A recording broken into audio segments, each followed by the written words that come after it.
अस्सलाम वालेकुम नाज़रीन, प्रोग्राम अॼु जी ॻाल्हि में मां आहियां मुंहिंजी मेज़बान सबीन मेमण। नाज़रीन, सिंध में अमन अमान जी सूरत हाल केतिरे वक़्त खां ख़राब आहे। कराची में दहशतगर्दनि ख़िलाफ़ टारगेटेड ऑपरेशन बि हलंदड़ आहे, जंहिंखे अणधुरियो चवंदे केतिरनि ई सियासी पार्टियुनि पारां तहफ़ुज़ात बि ज़ाहिर कया विया आहिनि त उन्हनि पारां एहतजाज पिणु कयो वियो। ॿहिराड़ियुनि में धाड़ेलनि जे आज़ार खां वठी शहरनि ऐं ॻोठनि में गंदगी जा ढेर ऐं बिजली जे बहरान आवाम जो ॼण जीअण ई जंजाल करे छॾियो आहे। इन हवाले सां अॼु असां सां स्टूडियो में महिमान आहिनि मुतहदा क़ौमी मूवमेंट जा MP सईद वकार हुसैन शाह। बहुत शुक्रिया आपका प्रोग्राम में तशरीफ़ लाए। असांजा ॿिया महिमान आहिनि पीपल्स पार्टीज़ जा मेंबर जुल्फ़कार अली कैम खानी साहब। बड़ी मेहरबानी वजह प्रोग्राम में आया। वकार साहब, पहले मैं आपसे पूछना चाहूँगी कि कराची में जो दहशतगर्दों के खिलाफ एक टारगेटेड ऑपरेशन चल रहा है, जो काफ़ी अरसे से चल रहा है, उसके नतायज आप किस तरह से देखते हैं अब तक? बिस्मिल्लाहिर्रहमानिर्रहीम। बड़ा अहम मौजू और बड़ा अहम सवाल। देखिए जी, टारगेटेड ऑपरेशन जो है वो गुज़श्ता कई माह से जारी सारी है, और जहाँ तक नताइज की बात है तो ये दहशत गर्दों के ख़िलाफ़ जो ऑपरेशन है, इसमें दहशत गर्दों ने अपने आप को इतना मजबूत किया हुआ है और उनके मकासद जो हैं, मज़मूम मकासद, वो उनके इतने आगे तक जा चुके हैं कि उनको इतनी आसानी से मैं ये नहीं समझता कि ये 10 दिन या 1 महीने में ऑपरेशन ख़त्म होना है या हो जाएगा। मगर मैं ये समझता हूँ कि लॉ इन्फोर्समेंट एजेंसीज़ जो हैं वो अपना किरदार अदा कर रही हैं और कोशिश कर रही हैं, और बहुत सारे टारगेटेड जो इसमें दहशतगर्द थे जो मुख्तलिफ़ तंजीमों से भी ताल्लुक़ रखते थे और जो हम ये समझते हैं कि शहर कराची का और सिंध का अमन तबाह कर रहे थे और भत्ताखोरी में मुलव्वस थे, मनशियात में मुलव्वस थे, टारगेट किलिंग में मुलव्वस थे, बम धमाकों में मुलव्वस थे, तो बहुत सारे टारगेट अचीव किए हैं हमारी लॉ इन्फोर्समेंट। आप समझते हैं कि ऑपरेशन सही सिम की तरफ जा रहा है? देखिए जी, ऑपरेशन बिल्कुल हम यही कहेंगे कि ऑपरेशन में इसमें कोई दो राय नहीं है कि ऑपरेशन गलत सिमत में जा रहा है। देखें, ऑपरेशन क्रिमिनल्स के ख़िलाफ़ हो रहा है, तो इसमें कोई दो राय नहीं है। मगर इसमें एक छोटी सी जो हमें या हमारी पार्टी को जो तहफ़्फ़ुज़ात हैं वो यही हैं कि जिस तरह अभी 30 अप्रैल को जो वाक़या हुआ कि हमारे 4 कारकुनान को 13 अप्रैल को उनके घरों से उठाया गया, जिसकी हमने सूबाई असम्बली में बाकायदा तौर पे बताया भी, आवाज़ भी उठाई 15 अप्रैल के इजलास में हमारे फैसल सब्ज़वारी साहब ने, और उसके बाद उनकी डेड बॉडीज़ हमें मिलती हैं। तो ये हम कहते हैं कि ये नहीं होना चाहिए। ये कौन सी ऐसी कुव्वत है, कौन से ऐसे हाथ हैं कि जो एक ऑपरेशन अगर अपनी सही सिमत में जा रहा है तो इस तरह मारवाए अदालत और मारवाए आइन इस तरह के कत्ल हो रहे हैं, शहादतें हो रही हैं हमारे साथियों की, तो इसको भी जहन में रखना चाहिए और इस पर भी कंट्रोल करना चाहिए। और जो भी इसमें एलिमेंट्स हैं या जो लोग मुलव्वस हैं या दहशतगर्द हैं, उनको भी काबू में लाना चाहिए और उनके ख़िलाफ़ भी सख्त से सख्त कार्रवाई करनी चाहिए। जुल्फ़कार साहब, तव्हां छा चवंदो कराची में दहशतगर्दनि ख़िलाफ़ जेको टारगेटेड ऑपरेशन हली रहियो आहे केतिरे वक़्त खां, छा सम्झो था त वाक़ई सही तरफ़ वञे पियो, वाक़ई ऑपरेशन अणधुरियो आहे? जेकॾहिं अणधुरियो आहे त उनजा हिन वक़्त ताईं नतीजा छा निकिरी सघिया आहिनि, ऐं जेका तव्हांजी हाणे हुकूमत में इत्तेहादी पार्टी आहे उनखे उन ते छो तहफ़्फ़ुज़ात आहिनि? बिस्मिल्लाहिर्रहमानिर्रहीम। देखें, हम हुकूमत में हैं और ये क्यों नहीं चाहेंगे कि हमारे सूबे में अमन व अमान की बहाली हो, और ये जो हम पर मुसल्लत कर दी गई है दहशतगर्दी की सूरत में, एक मैं तो कहूँगा कि इस सूबे के लिए, इस शहर के लिए ऐसे एलिमेंट्स जो कत्ल व गारतगरी कर रहे हैं और मासूम लोगों की जानें ले रहे हैं, और तो उसके लिए बाकायदा मुशावरत के साथ, फेडरल गवर्नमेंट की मुशावरत के साथ, हमारे इत्तेहादियों की मुशावरत के साथ ये हमने ऑपरेशन शुरू किया है। और मैं समझता हूँ कि ऑपरेशन अपनी कामयाबी की तरफ तो नाखुश थे ना, उनको तो तहफ़्फ़ुज़ात मैं आपसे यानी अर्ज़ करूँ, इत्तेहादी अभी हमारे साथ हैं और बाकायदा वज़ीर आला सिंध ने एक पार्लिमानी कमेटी भी बना दी है कि अगर जैसा कि सुनने में आया है कि ये कहा गया है कि शायद उन्हें इल्म भी है ये हमारे इत्तेहादियों का कि शायद किसी हद तक कि जी कौन लोग कर रहे हैं, तो हमने तो फ्री हैंड दिया, बल्कि हमारे मिनिस्टर साहिबान ने, CM ने, मतलब मैं यही बात कहना चाहता हूँ। आपने कहा ना कि इत्तेहादियों को पता है। मैं देखें ना, उन्होंने अपनी एक बात की, उन्होंने जब अपनी एक बात की तो हम ये कहते हैं कि हम इनके साथ खड़े हैं। और ये भी देखें, इस शहर में ये कुव्वत तो है ना, लोगों ने इनको मुंतखब किया है, तो हम तो इनके साथ हैं। हमने तो यहाँ तक भी कह दिया है कि अगर इन्हें इल्म है कि फ़लाँ लोग कर रहे हैं तो हम इनके साथ जाकर उस टारगेट को हिट करने को तैयार हैं, उनको गिरफ़्तार करने को तैयार हैं। और अभी जो पार्लिमानी एक कमेटी बनाई गई है, मैं समझता हूँ कि पार्लिमानी कमेटी जिसमें हमारे मुत्तहिदा के जो साथी हैं वो भी उस कमेटी के मेंबर हैं, वो अपनी रिपोर्ट को पेश करेंगे। और अगर जो कुछ भी उस रिपोर्ट में आता है कि जी फलां लोग या कानून नाफिज यानी करने वाले इदारों के हवाले से अगर इनके कुछ तहफ़्फ़ुज़ात हैं, तो मैं समझता हूँ कि चाहे कोई भी कानून नाफिज करने वाला इदारा हो या कोई असम्बली का मेंबर हो या कोई बहुत ताकतवर कोई सियासी तंजीम हो या कोई वेलफेयर का लिबादा उड़े हुए हो या कोई मजहबी हवाले से कोई इंतहा पसंद हो, हम सब के ख़िलाफ़ जो है वो ऑपरेशन करने के लिए तैयार हैं। हम अपने सूबे का, इस शहर का अमन चाहते हैं। वकार साहब, किन लोगों की निशानदेही की है आप लोगों ने? अभी जैसे जुल्फ़िकार साहब ने कहा, आप लोगों ने क्या तहफ़्फ़ुज़ात ज़ाहिर किए हैं? देखिए जी, जहाँ तक नाम बताने की बात है, नाम बताते तो हम डायरेक्टली FIR क्यों ना लॉन्च करवाते उनके खिलाफ। हमारे जो साथियों को क्या निशानदेही की गई? मैं उसी तरफ आ रहा हूँ। देखिए, हमारे जो साथियों को ले जाया गया तो मुसल्लह अफराद सिविल कपड़ों में, और उसके बाद उनकी लाशें गडाब से मिली, उनकी लाशें धाबे जी से। मैं खुद 2 हमारे साथी थे, शाह फैसल और गुलिस्तान जौहर से उनका ताल्लुक़ था, तो मैं ख़ुद जाके ठट्ठा के सिविल हॉस्पिटल से उनकी डेथ बॉडीज़ लेके आया। बेईमाना तशद्दुद किया गया उन पे और उसके बाद उनको गोलियां मारकर शहीद कर दिया गया। हम ये कहते हैं, हमारा ये मौक़िफ़ है, सबसे पहले इस ऑपरेशन के लिए आवाज़ मुत्तहिदा कौमी मूवमेंट और कायदे तहरीक अल्ताफ़ हुसैन भाई ने उठाई और इस बात पे इसरार किया और ज़ोर दिया कि फ़ौज की निगरानी में ऑपरेशन होना चाहिए। इसका मतलब ये है कि मुत्तहिदा कौमी मूवमेंट चाहती है कि ये सिंध जो है जराइम पेशा अफराद से पाक हो। अब जो ऑपरेशन हो रहा है उससे आप मुतमईन नहीं है? जो टारगेट ऑपरेशन, मैं उसी तरफ आता हूँ। मुत्तहिदा कौमी मूवमेंट चाहती है कि पूरे सिंध में अमन हो, शहर कराची में अमन हो, पूरे सूबे के अंदर जितने भी शहर हो, पूरे मुल्क में अमन हो, क्योंकि कराची का अमन और सिंध का अमन पूरे मुल्क से वाबस्ता है। जब हम ये डिमांड कर रहे हैं कि फ़ौज की निगरानी में हो, ऑपरेशन होना चाहिए, क्रिमिनल्स के ख़िलाफ़ होना चाहिए, दहशत गर्दों के ख़िलाफ़ होना चाहिए कि जो कि इस शहर कराची और सिंध का अमन तबाह कर रहे हैं, उसमें कोई दो राय नहीं है। अब हम ऑपरेशन के ख़िलाफ़ नहीं हैं, हम उन मामलात के ख़िलाफ़ हैं कि जो कि आज आइन के ख़िलाफ़ और मारवा अदालत कत्ल हो रहे हैं। मतलब ये हम पहले दिन से ख़िलाफ़ हैं, आज भी और कल भी रहेंगे। इसमें हमारी कोई दो राय तब्दील नहीं होंगी, चाहे उसमें मुत्तहिदा कौमी मूवमेंट के कारकुनान, ज़िम्मेदारान, साथी, हमदर्द सपोर्टर्स को उठाया जाए, चाहे उसमें किसी आम शहरी को उठाया जाए। हम ये कहते हैं कि उनको तो आपको थे, पहले से थे ऑपरेशन के हवाले से, कराची ऑपरेशन के हवाले से, उसके बाद आपने मुफाहमत की हुकूमत के साथ, आपने इत्तेहादी हुए, उसके बाद भी ये मामला हल तो नहीं हो सका, लेकिन आप लोगों को तहफ़्फ़ुज़ात आज भी हैं। देखें जी, मफाहमत जो हमारी है वो सिंध की तरक्की के लिए, सिंध की आवाम के लिए मफाहमत है। हमारी किसी भी उस जगह पे हमारे अगर कारकुनों को मारवा अदालत कत्ल किया जा रहा और हम मफाहमत का लिबादा ओढ़ के बैठे रहें तो ये किसी जगह भी नहीं है। मगर हमारी अमन की जमानत भी कहा जा रहा है, बिल्कुल कहा जा रहा है, और इंशाल्लाह सिंध में अमन भी होगा, सिंध में तरक्की भी होगी। और हमारी ये मफाहमत और हमारा पीपल्स पार्टी के दोस्तों के साथ बैठना इसी की पेशकदमी है कि हम चाहते हैं कि ये सिंध मजबूत हो, हम चाहते हैं कि यहाँ से क्रिमिनल एलिमेंट्स ख़त्म हो, यहाँ से दहशतगर्दी ख़त्म हो, यहाँ इंडस्ट्री परवान चढ़े, यहाँ लोगों को रोज़गार मिले, यहाँ तरक्की की जाए पूरे सिंध की। हम सिर्फ कराची की बात नहीं करते, सिंध के देहातों में तरक्की हो, सिंध के गोठों में तरक्की हो, वहाँ के लोगों को उनके जो हुकूक हैं वो मिले। तो उसके लिए हम दोनों मिल के इंशाल्लाह, बड़ी सिंध की पार्टीज़ हैं, हम इंशाल्लाह मिल के, और उसके लिए जो भी एक अच्छा कदम होगा उसमें हम पीपल्स पार्टी के साथ 2 कदम आगे होंगे, और वो हम समझते हैं वो हमारे साथ होंगे।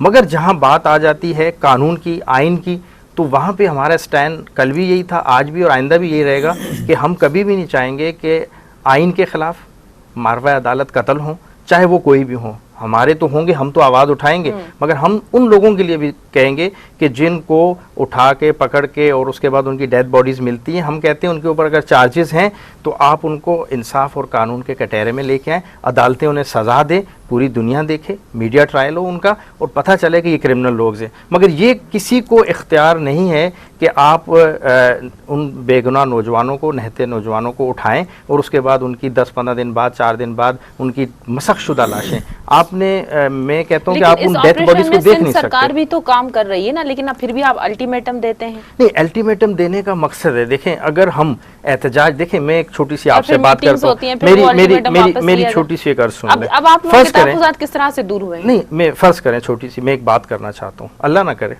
आपके घर में किसी की डेथ हो जाती है, ठीक है, चाहे वो आपका रिलेटिव है, किसी भी तरह से, तो पूरा मोहल्ला सोगवार, घर सोगवार होता है, ठीक है। और इस तरह की मतलब इस तरह का कत्ल, देखें मुत्तहदा कौमी मूवमेंट के कारकुनान जो हैं, अल्ताफ़ हुसैन भाई जो हैं, ये उनकी फैमिलीज़ हैं, ये उनके बच्चे हैं। अब उन बच्चों को अगर इस तरह बेईमाना तशद्दुद के बाद शहीद कर दिया जाए, कत्ल कर दिया जाए, तो सोग भी अगर हम ना मनाएं तो मैं ये समझता हूँ, और एहतजाज भी ना करें, तो ये एहतजाज करना तो हर किसी का हक है, जमहूरी हक है ना। आपने अल्टीमेटम दिया अल्टीमेटम बिल्कुल, हमने 72 घंटे का अल्टीमेटम दिया था, फिर किस मगर तरह से उसमें तहफ़्फ़ुज़ात दूर हुए अभी आपके? देखें उसमें क्या हुआ, आपने देखा कि डीजी रेंजर्स जो थे उन्होंने फौरी तौर पे इस मामले के लिए इनिशिएटिव लिया। हमारे जो सीएम हैं कायम अली शाह साहब, उन्होंने इनिशिएटिव लिया, और पीपल्स पार्टी के जितने भी हमारे दोस्त थे उन्होंने ये कहा कि ये ज़्यादती हुई है आप लोगों के साथ, और ये हम आपके साथ खड़े हैं, और इसकी बाकायदा इंक्वायरी की जाएगी और उन लोगों को कैफ़े किरदार तक पहुंचाया जाएगा। देखिए हमें सपोर्ट मिली, हमें सहारा मिला।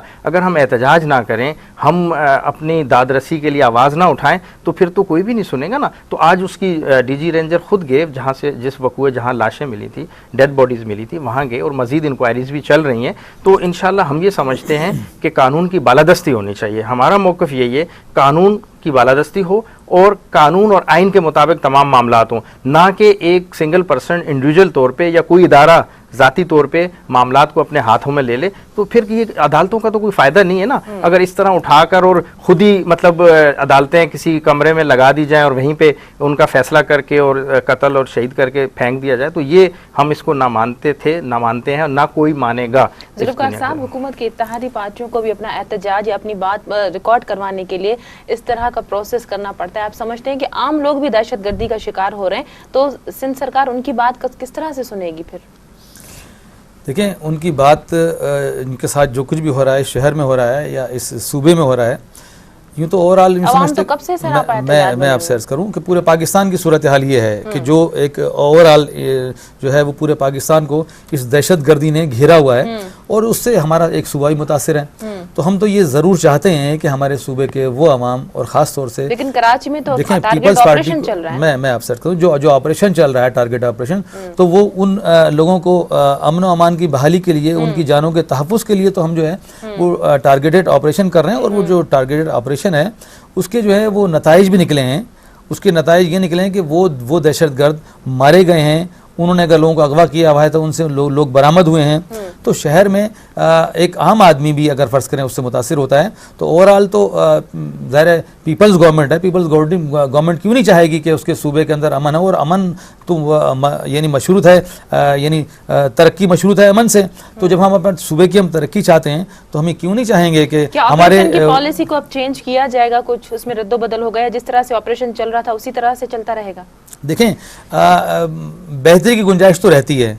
अगर फ़र्ज़ करें कि ये जो ऑपरेशन हो रहा है, इस ऑपरेशन में हमारे इत्तेहादियों को या इस सूबे के हवाले से दीगर लोगों को अगर कुछ खदशात हैं या कोई बेहतरी के लिए वो कोई हमें मशवरा देते हैं कि साहब इसको ऐसे करना चाहिए, तो है ना, देखें उसका हल आप देखिए ना कि हमने फौरी तौर से यानी उस पर एक्शन लिया है। जैसे इन्होंने ही बताया कि डीजी रेंजर साहब खुद पर्सनली इस मामले में इन्वॉल्व हुए, और पुलिस जो है वो उनकी जवान भी शहीद हो रहे हैं इस ऑपरेशन के दौरान जो है। और लॉ इन्फोर्समेंट यानी एजेंसियों को बड़ा रेजिस्ट भी करना पड़ रहा है, इसलिए कि जैसा इन्होंने कहा कि वो कुव्वतें जो लॉ एंड ऑर्डर के हवाले से जो मौजूद थी वो तो हमारी गवर्नमेंट के आने से पहले से मौजूद थी, और उनका एक पूरा नेटवर्क मौजूद है। और उस नेटवर्क को ख़त्म करने के लिए हम पूरे अपनी जो हमारी हिकमत अमली है, और मजीद भी अगर फ़र्ज़ करें कि इसमें बेहतरी की गुंजाइश है कि इसको किस तरीके से जो है बेहतर बनाए, वो पीपल्स पार्टी, पीपल्स गवर्नमेंट ही करने को तैयार है। ज़ुल्फ़िकार साहब, आप समझते हैं कि जो दूसरे लोग मारे जा रहे हैं, जिन दूसरे लोगों को, आम लोगों को जो है, आवाम को जो टारगेट किया जा रहा है, लोगों को जला के मारा जा रहा है, उनकी लाशें मिल रही, उसमें भी ज़रा पर्सनल इंटरेस्ट लिया जाए? मतलब ओवरऑल तो क्या अगर फर्ज करेंगे किसी एक मामले में ही हमारा इंटरेस्ट नहीं है, हमारा इंटरेस्ट तो तमाम उन मामलात में है कि जो गरीब लोग मारे जा रहे हैं, जो बेगुनाह लोग मारे जा रहे हैं, उन सब के लिए हम अमन चाहते हैं, और उन सब के अमन की बहाली के लिए ही जो है वो तमाम यानी इक़दामात लिए जा रहे हैं। वज़ीर आला साहब खुद पर्सनली अभी इंटीरियर में भी, मतलब सिर्फ कराची शहर नहीं, इंटीरियर में भी अगर फ़र्ज़ करें कोई इस तरह की कोई लॉ एंड ऑर्डर की और वो ये डाकुओं का मामला है, उस पर वज़ीर आला साहब ने बिल्कुल दो टोक अल्फाज में बयान दिया है कि उनके खिलाफ भी टारगेटेड ऑपरेशन किया जाएगा। और दहशतगर्द अगर कहीं पर छुपे हुए हैं या कहीं वो समझते हैं कि उन्होंने अपने बंकर बना रखे हैं या कोई वो महफूज जगह पर हैं, तो उनको ढूंढ निकाला जाएगा। और मैं समझता हूँ कि हमारे सूबे के अमन के लिए दहशतगर्दी के खिलाफ भरपूर अंदाज के अंदर ऑपरेशन जारी है और मजीद बेहतर बनाया जाएगा। आपने ये भी कहा है कि जो इनकी सरपरस्ती कर रहा है, जो उनको पनाह दे रहा है, उन बासर लोगों के खिलाफ भी कार्रवाई होगी। शहरों में भी इस तरह से कई शिकायतें आई हैं कि दहशतगर्दों को बहुत सारे लोग जो हैं बासर लोग सरपरस्ती करते हैं, उनको पनाह देते हैं। जब यहाँ पे उनके खिलाफ कोई कार्रवाई ना हो सके, आप समझते हैं कि देहातों में हो सकेगी? नहीं, ऐसा नहीं है। वडेरे हैं, जो बासर लोग हैं, देखिए वडेरे हों या बासर लोग हों, जमींदार हों या कोई बहुत ही कोई कौम बिरादरी के हवाले से कोई मजबूत लोग हों, उससे फ़र्क नहीं पड़ता। देखिए दहशतगर्द तो दहशतगर्द है। जो लॉ एंड ऑर्डर को तोड़ने की कोशिश करेगा, जो अमन अमान को ख़राब करने की कोशिश करेगा, चाहे वो कितनी ही अपनी दानिश में कितना कुव्वत में क्यों ना हो। यहाँ पर भी अगर कराची शहर में भी अगर कुछ लोग उनको तहफ़्फ़ुज़ फराहम कर रहे हैं तो उनको भी नहीं छोड़ा जाएगा। और ऐसा नहीं है कि उनके जो बैग पर जो लोग हैं वो पकड़े भी गए हैं और जगह छोड़कर वो चले भी गए हैं। तो इसी तरीके से इंटीरियर के अंदर भी जो है वो भरपूर जो है वो इस हवाले से एक्शन लिया जाएगा। और इनके तहफ़्फ़ुज़ के जो लोग ज़ामीन हैं या जो ये समझते हैं कि हम बहुत ताकतवर हैं और हम इस दहशतगर्दी को आगे चलाएंगे, तो पीपल्स पार्टी की क़यादत ने, बिलावल भुट्टो साहब ने, आसिफ ज़रदारी साहब ने ये फ़ैसला कर लिया है कि सूबे के अमन अमान की बहाली के लिए हमें कितने इंतहाई इक़दामात लेने पड़ें अमन की बहाली के लिए, वो ज़रूर लिए जाएंगे। वकार साहब, यहाँ मैं आपसे ये पूछना चाहूँगी, अमन अमान की सूरत हाल मजमूई तौर पे पूरे सिंध में ख़राब है। सिंध में डाकुओं का राज है, लोगों को दिन दिहाड़े अगवा किया जा रहा है, उनसे तावान वसूल किया जा रहा है। लेकिन अमन अमान के हवाले से कभी भी आप लोगों ने सिंध के दूसरे शहरों का कभी हवाला नहीं दिया, कभी उस हवाले से कोई आपने हुकूमत पर दबाव नहीं डाला। अब तो आप सरकार में, क्या आप इस मामले को उठाएंगे? देखें जी, ये बात जो आप कर रही हैं कि हमने सिंध के हवाले से कभी आवाज़ नहीं उठाई, तो फ्लोर पे मैंने खुद ज़ाती तौर पे और हमारे दीगर साथियों ने, जिसमें मीरपुर ख़ास, सखर और खैरपुर और दीगर इलाकों में जो किडनैपिंग हुई हैं, जो अगवा बराए तावान हुए हैं, जिनमें डॉक्टर्स को अगवा किया गया, तो हमने फ्लोर पे भी बात की। हम उस वक्त अपोजिशन में थे, उस वक्त भी हमने बात की। हम अब अगर हुकूमती में बेंचों पे बैठे हैं तो आज भी हम बात करेंगे। देखें, सिंध के तमाम लोग, कराची से लेके कश्मीर तक रहने वाले तमाम लोग, चाहे वो किसी रंग व नस्ल से, किसी पॉलिटिकल पार्टी से ताल्लुक़ रखते हों, कायदे तहरीक अल्ताफ़ हुसैन भाई ने हमेशा हक की बात की है, मज़लूमों की बात की है। तो मज़लूम की आवाज़ उठाना हमारी तहरीक का बुनियादी रुकन है। हमने उन लोगों के ख़िलाफ़ जो दाड़ियल हैं, जो अगवा बराए तावान में सिंध में अगवा कर लेते हैं, इवन कि हिंदुओं को जो अगवा किया जा रहा है, उसमें भी हम ना सिर्फ पूरे सिंध के लिए देख रहे हैं, आवाज़ उठा रहे हैं, बल्कि जिस तरह हम अपने कारकुन या साथी की आवाज़ उठाते हैं। मैंने शुरू में एक बात कही कि हम इस पूरे सिंध को, हम इस पूरे मुल्क की आवाज़, देखें आप तो सिंध की बात करती हैं, बलूचिस्तान में जब मामलात हुए, बलूचिस्तान में जब बसों से उतार कर शनाख्ती कार्ड चेक करके पंजाब के लोगों को या दीगर अजला के लोगों को कत्ल किया गया, शहीद किया गया, तो उस वक़्त भी कायदे तहरीक अल्ताफ़ हुसैन भाई ने आवाज़ उठाई। इसी तरह आप अगर चले जाएं KPK में, जब वहाँ हज़ारा प्रोविंस की आवाज़ उठाई गई और उसमें 10 जो थे वहाँ नौजवानों को शहीद किया, रियासती दहशतगर्दों ने फायरिंग की और वो शहीद हो गए। वो अपने प्रोविंस की एडमिनिस्ट्रेटिव लेवल पे आवाज़ उठा रहे थे, तो कायदे तहरीक अल्ताफ़ भाई ने उस वक्त भी आवाज़ उठाई। देखिए ना, अब वहाँ तो हमारी सीट नहीं थी ना हज़ारा में, मगर हक की जो बात है वो चाहे पाकिस्तान का कोई भी इलाका हो, पंजाब हो, KPK हो, बलूचिस्तान हो या सिंध हो, उसके लिए मुत्तहदा कौमी मूवमेंट के तमाम इरकान सूबाई असम्बली, कौमी असम्बली और सेनेट के मेंबरान आवाज़ उठाते रहे हैं, उठाते रहेंगे और किसी भी तौर पे जुल्म और ज़्यादती बर्दाश्त नहीं करेंगे। ब्रेक का वक्त है, ब्रेक के बाद कंटिन्यू करते हैं। नाज़रीन, प्रोग्राम में वक्त है ब्रेक, जो वठूं था ब्रेक।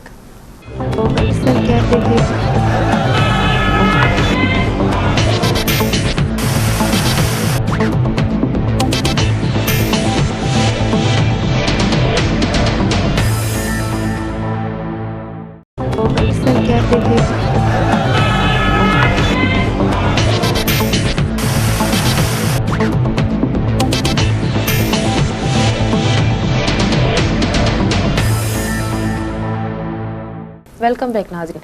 जुल्फ़कार साहब, सिंध में कई मामलात हैं। जाली भर्तियों का एक बहुत बड़ा मामला है। जिस तरह सखर में एक मामला बल्दियाती इदारों के हवाले से सामने आया, MNA MPS की पर्चियों पे भर्तियां हो जाती हैं, अब उनकी शनाख्त परेड कराई जा रही है। सिंधड़ी में इस तरह से 5 करोड़ रुपए की करप्शन का मामला सामने आया, जिसमें कुछ गिरफ्तारियां भी हुई हैं रिसेंटली। इस हवाले से आप क्या कहेंगे, किस तरह से ये भर्तियाँ की जा रही थी, फिर अब उनको बेरोज़गार किया जाएगा?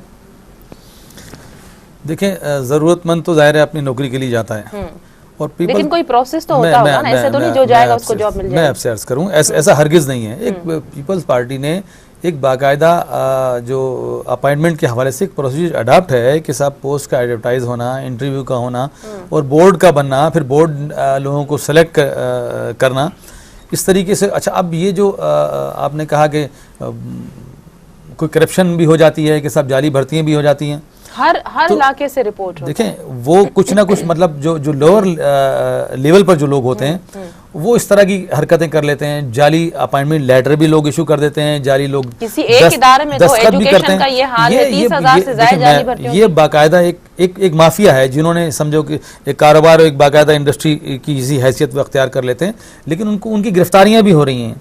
इसको बाकायदा जो है वो इन्वेस्टिगेशन इसकी हो रही हैं, इंक्वायरियाँ हो रही हैं, और इंक्वायरी में मैं समझता हूँ कि जो कुछ भी आएगा कि साहब ये फला लोग जो जिम्मेदार हैं, जो लोग जिम्मेदार ठहराए जाएंगे उनको किस तरह से हुई, चेक एंड बैलेंस कोई नहीं है, कुछ पता नहीं चला, इतने हजारों की तादाद में वो जो भी है। अब वो उस पर देखिए एजुकेशन के हवाले से भी आप समझती हैं, दीगर बल्दियात के हवाले से जो भी अगर ऐसा कुछ हुआ है, अगर नहीं ऐसा रिपोर्ट हुआ है, तो रिपोर्ट ऐसा माना है तो इसीलिए सीएम साहब ने माना है, शर्जील नाम मेमन साहब ने माना है, सीएम साहब ने बाकायदा इसकी एक इंक्वायरी कमेटी बनाई हुई है, उसकी रिपोर्ट आ जाए, बाकायदा वो लोग जो जिम्मेदार ठहराए जाएंगे उनको सजा दी जाएगी।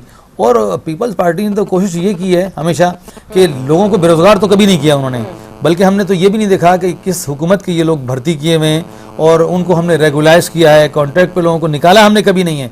और अभी भी अगर फ़र्ज़ करें कि फेडरल गवर्नमेंट के अगर हमारे अपॉइंटी लोग हैं और अगर निकालने की कोशिश की तो हम रजिस्ट करेंगे। हम रजिस्ट ये करेंगे कि एक आम आदमी जाहिर है उसको अगर रोज़गार मिल गया, उससे वाबस्ता जो लोग हैं उनके चूल्हे जल रहे हैं, तो पीपल्स पार्टी ने तो सज़ा तो ले ली है लेकिन चूल्हे ठंडे नहीं किए। लेकिन करप्शन के खिलाफ हमारी वाज़े और दो टॉक पॉलिसी है कि करप्शन के खिलाफ पीपल्स पार्टी ने जो अपना इलाही अमल अपनाना है, जो लोग जिम्मेदार ठहराए जाएंगे वो सज़ा पाएंगे।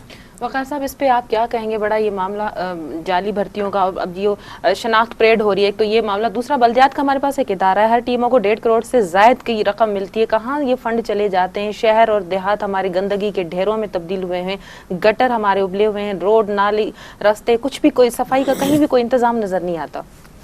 देखिए जी, सबसे पहले तो जो आपने एजुकेशन में 30,000 भर्तियों की बात की है, बिल्कुल ये मामला फ्लोर पे भी उठा था और हमारे जो सीनियर मिनिस्टर एजुकेशन निसार खोड़ो साहब हैं उनसे भी बात हुई थी, हमने भी बात की थी। और बिल्कुल ये जो भर्तियां हुई हैं इसमें जो भी ज़ाब्ता अखलाक और ज़ाब्ता कानून के ख़िलाफ़ भर्तियां की गई हैं, बिल्कुल कायम खानी भाई जो बात कर रहे हैं कि रोज़गार देने के बाद छीनना नहीं चाहिए, मगर वो लोग जो कि मासूम लोगों से पैसे लेते हैं, करप्शन करते हैं, या ऐसे लोगों को जाली अपॉइंटमेंट लेटर दिए गए जो सारे वाइट कॉलर जी, और अब तक ज्वाइनिंग नहीं हुई, उनकी तनख्वाहों का इंतज़ार कर रहे हैं और उनसे मतलब बड़े, तो इसकी मैं ये समझता हूँ कि बिल्कुल एक इंक्वायरी करके ऐसे लोगों को करारवा की सज़ा मिलनी चाहिए जो इसमें मुलव्वस हैं, चाहे वो एजुकेशन डिपार्टमेंट के लोग हैं या उसमें कोई भी लोग शामिल हैं, चाहे वो हुकूमत सिंध का हिस्सा हैं, उनके खिलाफ बिल्कुल भरपूर कार्रवाई होनी चाहिए।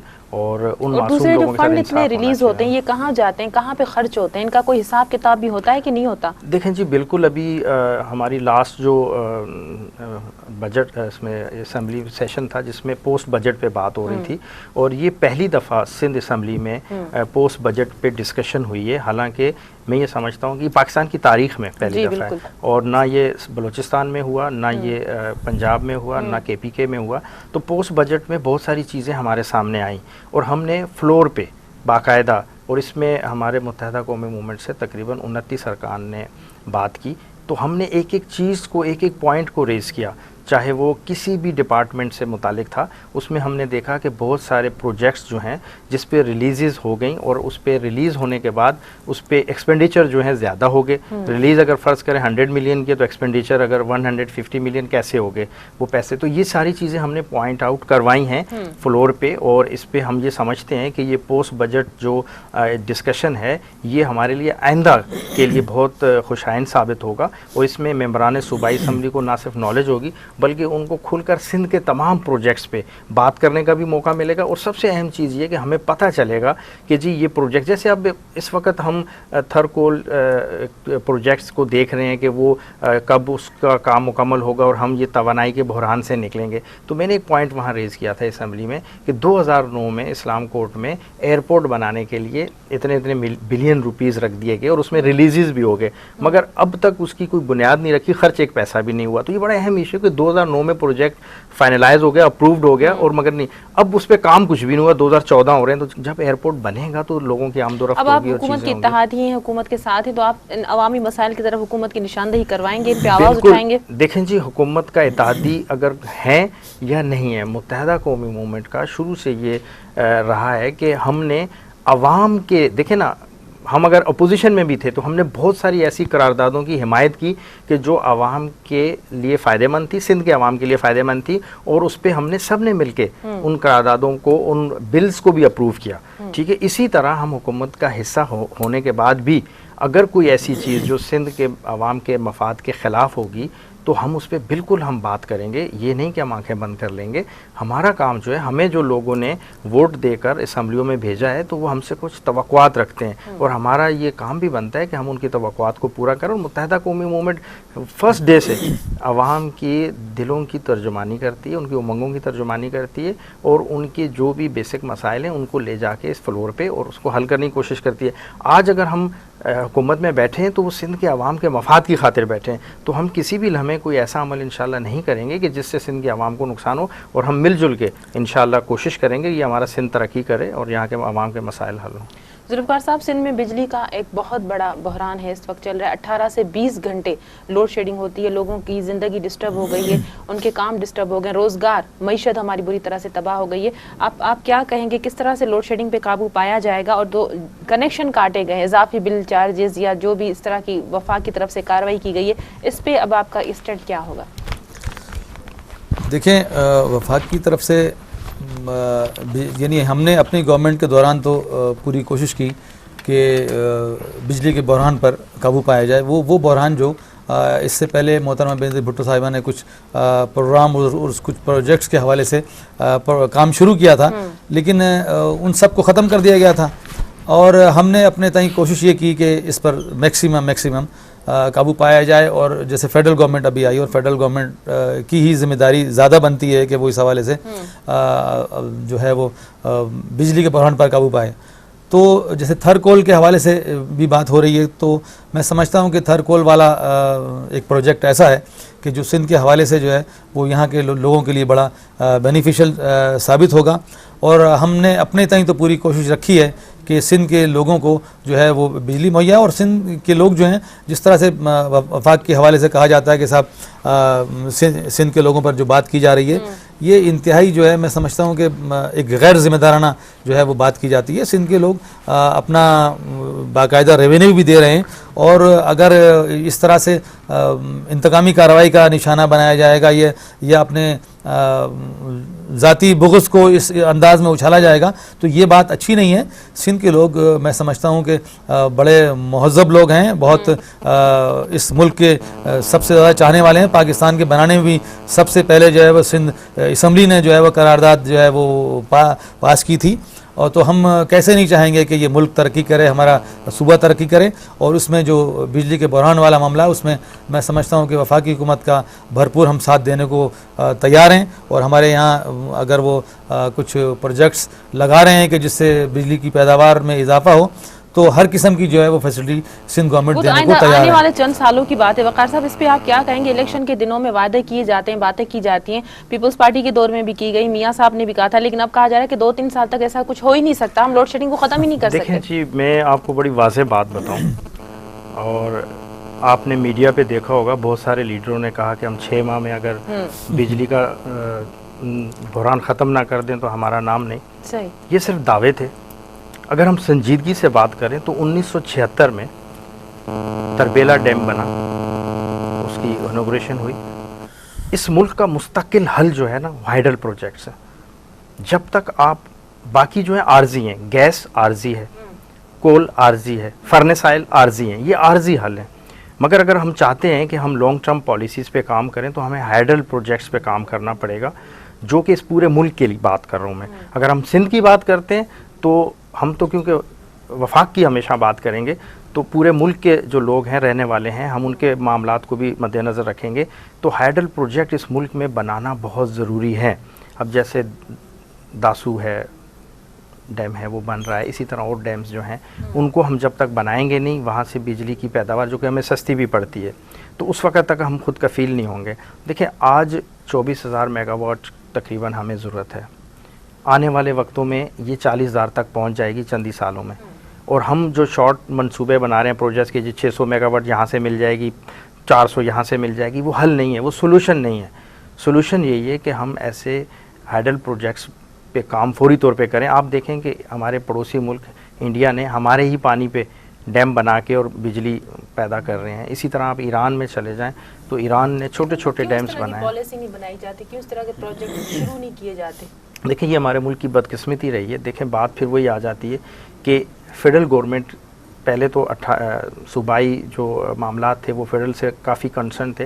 अब 18वीं तरमीम के बाद सूबों को इख्तियार मिले हैं, तो हम ये समझते हैं कि अब हमें वो किरदार अदा करना चाहिए। क्योंकि आज अगर हम थोड़ी सी एक बात करें कि हमारे सूबे सिंध में जो गैस है, 18वीं तरमीम के बाद ये मामला सूबों के हवाले तो नहीं हुआ ना मुकम्मल? नहीं, मुकम्मल इसलिए नहीं हो सकता कि कुछ चीज़ें ऐसी हैं कि जो विफाक के अंडर में ही बेहतर हैं। देखिए ना, आज अगर हम इस थोड़ी देर के लिए हम बात करें कि सिंध में अगर गैस हमारे यहाँ 70% मुल्क को सप्लाई सिंध से होती है, तो अगर हम ऐसी बात करनी नहीं चाहिए, मगर अगर हम सिर्फ सूबे की हम बात करें तो उस गैस से तो हम बिजली भी बना सकते हैं और हम अपने गैस की शॉर्टेज को भी ख़त्म कर सकते हैं। सिंध की इंडस्ट्री और सिंध में तवानाई का बहरान ख़त्म हो सकता है। मगर नहीं, हमने पूरे मुल्क को देखना ना, तो उसमें से हमने गैस पूरे मुल्क को सप्लाई करनी है।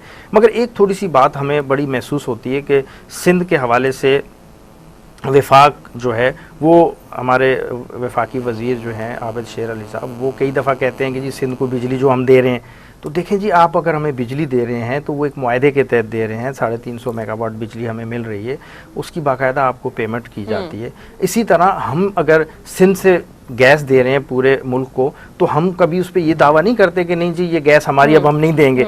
तो हमें विफाक को जहन में रख के पूरे मुल्क की सोच को एक नुक्ते पे लाकर और पूरे मुल्क के लिए सोचना चाहिए हमें। और ये इस वक्त फेडरल गवर्नमेंट की, वफाकी गवर्नमेंट की जिम्मेदारी बनती है कि वो ऐसे प्रोजेक्ट करें। देखें ये साल 2 साल ये सिर्फ किस्से कहानियाँ हैं, ये तवानाई का जो बहरान है ये और संगीन और शदीद होता चला जाएगा, क्योंकि हमारे मुल्क की आबादी डे बाई डे बढ़ रही है। हमारी इंडस्ट्री जो है वो तवानाई के ऊपर है, बिजली के ऊपर है, गैस के ऊपर है। आज इस शॉर्टेज की वजह से, तवानाई की शॉर्टेज की वजह से आज हमारी होम इंडस्ट्रीज़, बड़ी इंडस्ट्रीज़ भी बैठ रही हैं।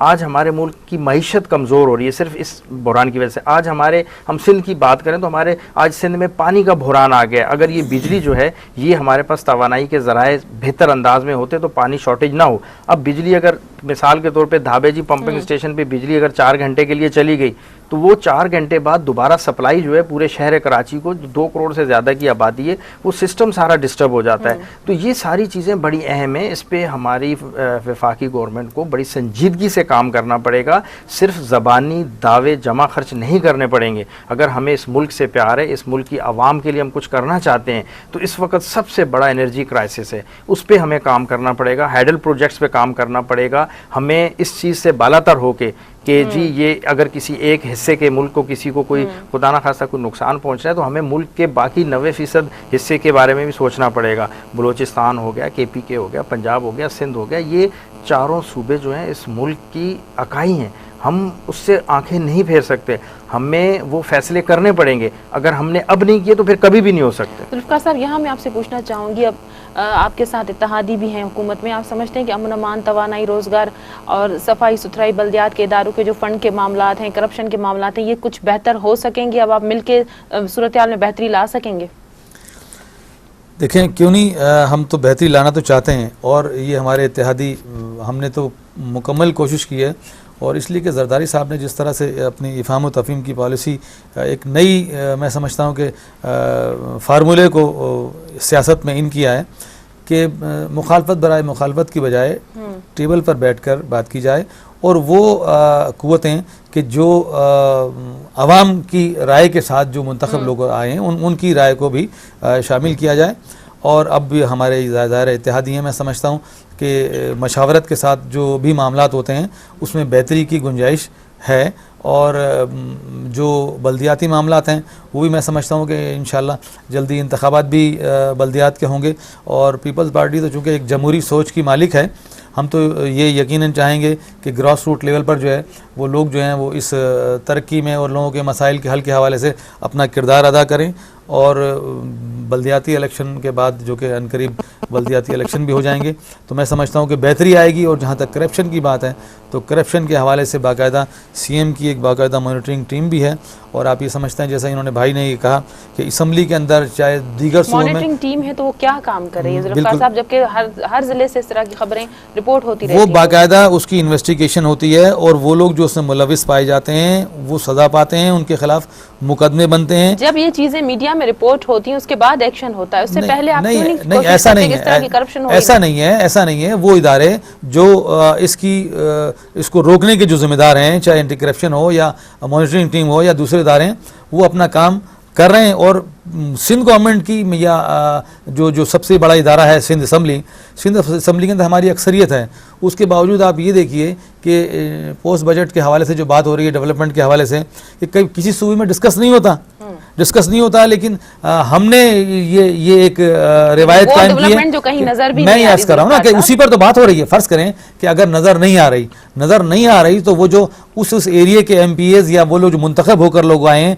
जिनको लोगों ने वोट दी और लोग ये तवक्को रखते हैं कि वो जाकर हमारी नुमाइंदगी करेंगे, जो हमारे ग्रीवेंसेस हैं वो वहाँ बयान करेंगे, तो वो अगर ये देख रहे हैं कि साहब कहीं पर डेवलपमेंट नहीं हुआ है, और नहीं हुआ है तो क्यों नहीं हुआ है, तो वो चूंकि उस हल्के से मुंतखब होकर आए हैं, वहाँ की ग्रास रूट लेवल पर तमाम मसाइल से वाकफियत रखते हैं, वो वहाँ डिस्कस कर रहे हैं। जैसे मेरे भाई ने बताया कि हमने वहाँ पर डिस्कस करना शुरू कर दिया। प्रोग्राम का वक्त खत्म होने वाला है, मैं जाते जाते वकार साहब से आखिरी सवाल पूछूंगी, लेकिन डेवलपमेंट के हवाले से मैं जरा सीएम साहब की जो नॉलेज जिन्होंने इतनी बड़ी तकरीर की, तो थर के हवाले से अगर हम बात करें तो वहाँ ये रिपोर्ट हो चुका है कि वहाँ पे लेडी डॉक्टर्स मौजूद नहीं होती, वहाँ पे कोई डॉक्टर ड्यूटी नहीं करता। उसके बावजूद ये कल बात की गई कि जो थर में जो औरतें वो डिलीवरी दाइयों से करवाती हैं, घर में करवाती है। अगर हॉस्पिटल में डॉक्टर होंगी तो क्यों नहीं जाएंगी डॉक्टर्स के पास, जबकि ये सारी चीजें रिपोर्ट हो चुकी हैं, कोई ढकी छुपी बात तो है नहीं। अब नहीं देखें, अगर डॉक्टर नहीं है तो फिर डॉक्टर का वहाँ होना जरूरी है। नहीं, डॉक्टर है ही नहीं, रिपोर्ट हो नहीं है तो फिर जरूर होना चाहिए। मैं समझता हूँ कि अपने फोरम पे जो है मैं भी ये बात करूंगा कि ये तो बड़ी एक बुनियादी बात है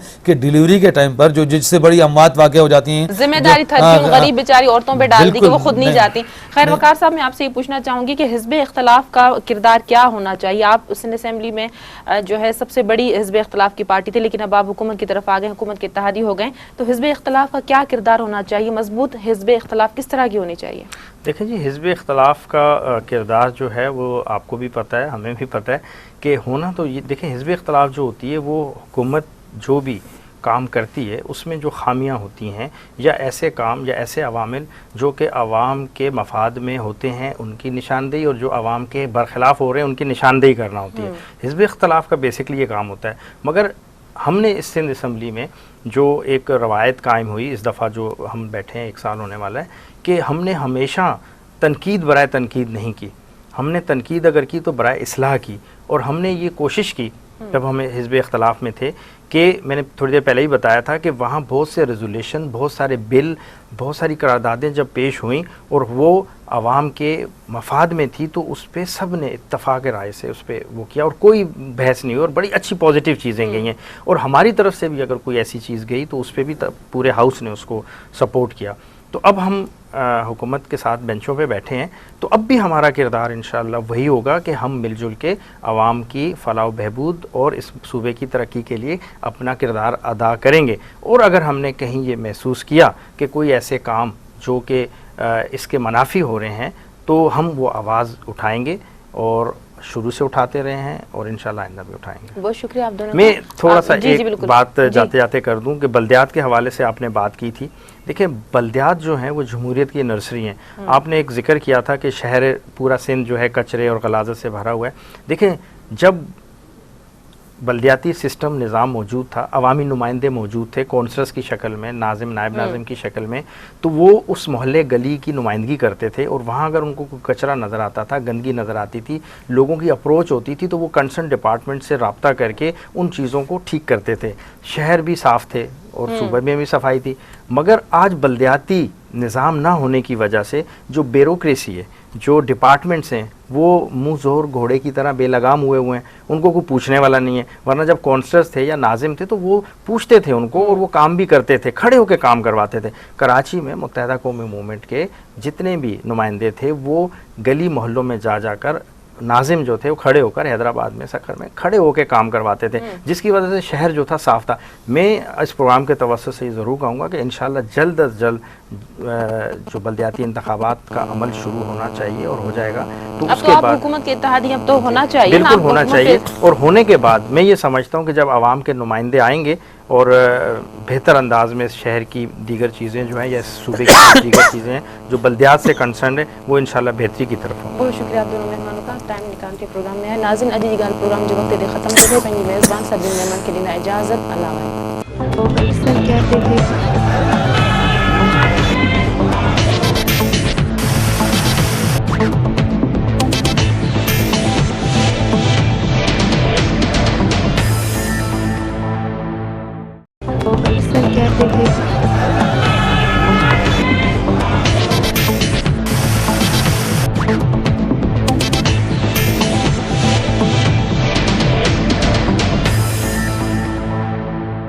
वेलकम बैक नाज़रीन। जुल्फ़कार साहब, सिंध में कई मामलात हैं। जाली भर्तियों का एक बहुत बड़ा मामला है। जिस तरह सखर में एक मामला बल्दियाती इदारों के हवाले से सामने आया, MNA MPS की पर्चियों पे भर्तियां हो जाती हैं, अब उनकी शनाख्त परेड कराई जा रही है। सिंदड़ी में इस तरह से 5 करोड़ रुपए की करप्शन का मामला सामने आया जिसमें कुछ गिरफ्तारियां भी हुई हैं रिसेंटली। इस हवाले से आप क्या कहेंगे, किस तरह से ये भर्तियाँ की जा रही थी, फिर अब उनको बेरोजगार किया जाएगा? देखें, ज़रूरतमंद तो ज़ाहिर है अपनी नौकरी के लिए जाता है और लेकिन कोई प्रोसेस तो होता होगा ना, ऐसे तो नहीं जो जाएगा उसको जॉब मिल जाएगी। मैं आपसे अर्ज करूं, ऐसा हरगिज़ नहीं है। एक पीपल्स पार्टी ने एक बाकायदा जो अपॉइंटमेंट के हवाले से एक प्रोसीजर अडॉप्ट है कि सब पोस्ट का एडवर्टाइज होना, इंटरव्यू का होना और बोर्ड का बनना, फिर बोर्ड लोगों को सेलेक्ट करना, इस तरीके से। अच्छा, अब ये जो आपने कहा कि कोई करप्शन भी हो जाती है कि सब जाली भर्तियाँ भी हो जाती हैं, हर इलाके से रिपोर्ट होता है। देखें वो कुछ ना कुछ मतलब जो लोअर लेवल पर जो लोग होते हैं वो इस तरह की हरकतें कर लेते हैं। जाली अपॉइंटमेंट लेटर भी लोग इशू कर देते हैं, जाली लोग किसी एक इदारे में तो एजुकेशन का ये हाल है, 30,000 से ज्यादा जाली भर्तियों। ये बाकायदा एक माफिया है जिन्होंने समझो कि एक कारोबार और एक बाकायदा इंडस्ट्री की इसी हैसियत वो अख्तियार कर लेते हैं, लेकिन उनकी गिरफ्तारियां भी हो रही हैं। इसको बाकायदा जो है वो इन्वेस्टिगेशन इसकी हो रही हैं, इंक्वायरियाँ हो रही हैं, और इंक्वायरी में मैं समझता हूँ कि जो कुछ भी आएगा कि साहब ये फलां लोग जो जिम्मेदार हैं, जो लोग जिम्मेदार ठहराए जाएंगे उनको किस तरह से हुई, चेक एंड बैलेंस कोई नहीं है, कुछ पता नहीं चला, इतने हजारों की तादाद में वो जो भी है। अब वो उस पर देखिए, एजुकेशन के हवाले से भी आप समझती हैं, दीगर बल्दियात के हवाले से जो भी अगर ऐसा कुछ हुआ है, अगर नहीं ऐसा रिपोर्ट हुआ है, तो रिपोर्ट ऐसा माना है तो इसीलिए सीएम साहब ने माना है, शर्जील नाम मेमन साहब ने माना है, सीएम साहब ने बाकायदा इसकी एक इंक्वायरी कमेटी बनाई हुई है, उसकी रिपोर्ट आ जाए, बाकायदा वो लोग जो जिम्मेदार ठहराए जाएंगे उनको सजा दी जाएगी। और पीपल्स पार्टी ने तो कोशिश ये की है हमेशा कि लोगों को बेरोजगार तो कभी नहीं किया उन्होंने, बल्कि हमने तो ये भी नहीं देखा कि किस हुकूमत के ये लोग भर्ती किए हुए हैं और उनको हमने रेगुलाइज किया है, कॉन्ट्रैक्ट पे लोगों को निकाला हमने कभी नहीं है। और अभी भी अगर फ़र्ज़ करें कि फेडरल गवर्नमेंट के अगर हमारे अपॉइंटी लोग हैं और अगर निकालने की कोशिश की तो हम रजिस्ट ये करेंगे कि एक आम आदमी, जाहिर है उसको अगर रोज़गार मिल गया, उससे वाबस्ता जो लोग हैं उनके चूल्हे जल रहे हैं, तो पीपल्स पार्टी ने तो सज़ा तो ले ली है लेकिन चूल्हे ठंडे नहीं किए। लेकिन करप्शन के ख़िलाफ़ हमारी वाज़ेह और दो टोक पॉलिसी है कि करप्शन के ख़िलाफ़ पीपल्स पार्टी ने जो अपना लाहेअमल अपनाना है, जो लोग ज़िम्मेदार ठहराए जाएंगे वो सज़ा पाएंगे। वक़ार साहब, इस पे आप क्या कहेंगे? बड़ा ये मामला जाली भर्तियों का, अब ये शनाख्त परेड हो रही है, तो ये मामला दूसरा, बल्दियात का हमारे पास एक इदारा है, हर टीमों को 1.5 करोड़ से ज़ायद की रकम मिलती है, कहाँ ये फंड चले जाते हैं? शहर और देहात हमारे गंदगी के ढेरों में तब्दील हुए हैं, गटर हमारे उबले हुए हैं, रोड नाली रास्ते, कुछ भी कोई सफाई का कहीं भी कोई इंतज़ाम नज़र नहीं आता। देखिए जी, सबसे पहले तो जो आपने एजुकेशन में 30,000 भर्तियों की बात की है, बिल्कुल ये मामला फ्लोर पे भी उठा था और हमारे जो सीनियर मिनिस्टर एजुकेशन निसार खोड़ो साहब हैं, उनसे भी बात हुई थी, हमने भी बात की थी। और बिल्कुल ये जो भर्तियां हुई हैं इसमें जो भी ज़ाब्ता अखलाक और ज़ाब्ता कानून के ख़िलाफ़ भर्तियां की गई हैं, बिल्कुल कायम खानी भाई जो बात कर रहे हैं कि रोज़गार देने के बाद छीनना नहीं चाहिए, मगर वो लोग जो कि मासूम लोगों से पैसे लेते हैं, करप्शन करते हैं, या ऐसे लोगों को जाली अपॉइंटमेंट लेटर दिए गए जो और अब सारे तक वाइट कॉलर जी, और अब तक ज्वाइनिंग नहीं हुई, उनकी तनख्वाहों का इंतज़ार कर रहे हैं और उनसे मतलब बड़े, तो इसकी मैं ये समझता हूँ कि बिल्कुल एक इंक्वायरी करके ऐसे लोगों को करारवा की सज़ा मिलनी चाहिए जो इसमें मुलव्वस हैं, चाहे वो एजुकेशन डिपार्टमेंट के लोग हैं या उसमें कोई भी लोग शामिल हैं, चाहे वो हुकूमत सिंध का हिस्सा हैं, उनके खिलाफ बिल्कुल भरपूर कार्रवाई होनी चाहिए और उन और मासूम दूसरे जो लोगों के साथ फंड इंसाफ इतने होना रिलीज होते हैं चाहिए। ये कहाँ जाते हैं, कहाँ पे खर्च होते हैं, इनका कोई हिसाब किताब भी होता है कि नहीं होता? देखें जी, बिल्कुल अभी हमारी लास्ट जो बजट इसमें असम्बली सेशन था जिसमें पोस्ट बजट पे बात हो रही थी, और ये पहली दफ़ा सिंध असम्बली में पोस्ट बजट पे डिस्कशन हुई है। हालांकि मैं ये समझता हूँ कि पाकिस्तान की तारीख में पहली दफ़ा है, और ना ये बलूचिस्तान में हुआ, ना ये पंजाब में हुआ, ना KPK में हुआ। तो पोस्ट बजट में बहुत सारी चीज़ें हमारे सामने आई और हमने फ्लोर पे बाकायदा, और इसमें हमारे मुत्तहदा कौमी मूवमेंट से तकरीबन 29 अरकान ने बात की, तो हमने एक एक चीज़ को, एक एक पॉइंट को रेज़ किया, चाहे वो किसी भी डिपार्टमेंट से मुतालिक था। उसमें हमने देखा कि बहुत सारे प्रोजेक्ट्स जो हैं जिस पे रिलीज़ हो गई, और उस पे रिलीज़ होने के बाद उस पे एक्सपेंडिचर जो है ज़्यादा हो गए। रिलीज़ अगर फ़र्ज़ करें 100 मिलियन के, तो एक्सपेंडिचर अगर 150 मिलियन कैसे हो गए वो पैसे। तो ये सारी चीज़ें हमने पॉइंट आउट करवाई हैं फ्लोर पे, और इस पे हम ये समझते हैं कि ये पोस्ट बजट जो डिस्कशन है ये हमारे लिए आइंदा के लिए बहुत खुशाइन साबित होगा, और इसमें मेंबरान सूबाई असम्बली को ना सिर्फ नॉलेज होगी बल्कि उनको खुलकर सिंध के तमाम प्रोजेक्ट्स पे बात करने का भी मौका मिलेगा। और सबसे अहम चीज़ ये कि हमें पता चलेगा कि जी ये प्रोजेक्ट, जैसे अब इस वक्त हम थरकोल प्रोजेक्ट्स को देख रहे हैं कि वो कब उसका काम मुकम्मल होगा और हम ये तवानाई के बहरान से निकलेंगे। तो मैंने एक पॉइंट वहाँ रेज़ किया था असम्बली में कि 2009 में इस्लाम कोर्ट में एयरपोर्ट बनाने के लिए इतने बिलियन रुपीज़ रख दिए गए और उसमें रिलीज़ भी हो गए, मगर अब तक उसकी कोई बुनियाद नहीं रखी, खर्च एक पैसा भी नहीं हुआ। तो ये बड़ा अहम इशू कि 2009 में प्रोजेक्ट फाइनलाइज हो गया, अप्रूव्ड हो गया, और मगर नहीं, अब उस पर काम कुछ भी नहीं हुआ। 2014 हो रहे हैं, तो जब एयरपोर्ट बनेगा तो लोगों की आमदोरफ्त होगी। अब आप हुकूमत के इत्तेहादी हैं, हुकूमत के साथ हैं, तो आप इन अवामी मसाइल की तरफ हुकूमत की निशानदेही करवाएंगे, इन पे आवाज़ उठाएंगे? देखें जी, हुकूमत का इत्तेहादी अगर है या नहीं है, मुत्तहदा कौमी मूवमेंट का शुरू से ये रहा है कि हमने अवाम के, देखें ना, हम अगर अपोजिशन में भी थे तो हमने बहुत सारी ऐसी करारदादों की हिमायत की कि जो आवाम के लिए फ़ायदेमंद थी, सिंध के आवाम के लिए फ़ायदेमंद थी, और उस पर हमने सब ने मिल के उन करारदादों को, उन बिल्स को भी अप्रूव किया। ठीक है, इसी तरह हम हुकूमत का हिस्सा होने के बाद भी अगर कोई ऐसी चीज़ जो सिंध के आवाम के मफाद के ख़िलाफ़ होगी तो हम उस पर बिल्कुल हम बात करेंगे। ये नहीं कि हम आंखें बंद कर लेंगे। हमारा काम जो है, हमें जो लोगों ने वोट देकर असम्बलियों में भेजा है तो वो हमसे कुछ तवक्कुआत रखते हैं, और हमारा ये काम भी बनता है कि हम उनकी तवक्कुआत को पूरा करें। और मुत्तहदा कौमी मूवमेंट फर्स्ट डे से आवाम की दिलों की तर्जुमानी करती है, उनकी उमंगों की तर्जुमानी करती है, और उनके जो भी बेसिक मसाइल हैं उनको ले जाके इस फ्लोर पे और उसको हल करने की कोशिश करती है। आज अगर हम हुकूमत में बैठे हैं तो वो सिंध के आवाम के मफाद की खातिर बैठे हैं, तो हम किसी भी लम्हे कोई ऐसा अमल इंशाल्लाह नहीं करेंगे कि जिससे सिंध के आवाम को नुकसान हो, और हम मिलजुल के इंशाल्लाह कोशिश करेंगे कि हमारा सिंध तरक्की करे और यहाँ के आवाम के मसाइल हल हों। जुल्फ़िकार साहब, सिंध में बिजली का एक बहुत बड़ा बहरान है, इस वक्त चल रहा है। 18 से 20 घंटे लोड शेडिंग होती है, लोगों की ज़िंदगी डिस्टर्ब हो गई है, उनके काम डिस्टर्ब हो गए, रोज़गार, मईशत हमारी बुरी तरह से तबाह हो गई है। आप क्या कहेंगे, किस तरह से लोड शेडिंग पे काबू पाया जाएगा? और दो कनेक्शन काटे गए, इजाफी बिल चार्जेस या जो भी इस तरह की वफाक की तरफ से कार्रवाई की गई है, इस पर अब आपका स्टैंड क्या होगा? देखें, वफाक की तरफ से यानी हमने अपनी गवर्नमेंट के दौरान तो पूरी कोशिश की कि बिजली के बहरान पर काबू पाया जाए। वो बहरान जो इससे पहले मोहतरमा बेनज़ीर भुट्टो साहिबा ने कुछ प्रोग्राम और कुछ प्रोजेक्ट्स के हवाले से काम शुरू किया था, लेकिन उन सब को ख़त्म कर दिया गया था। और हमने अपने तय कोशिश ये की कि इस पर मैक्सिमम काबू पाया जाए। और जैसे फेडरल गवर्नमेंट अभी आई, और फेडरल गवर्नमेंट की ही जिम्मेदारी ज़्यादा बनती है कि वो इस हवाले से जो है वो बिजली के बहरान पर काबू पाए।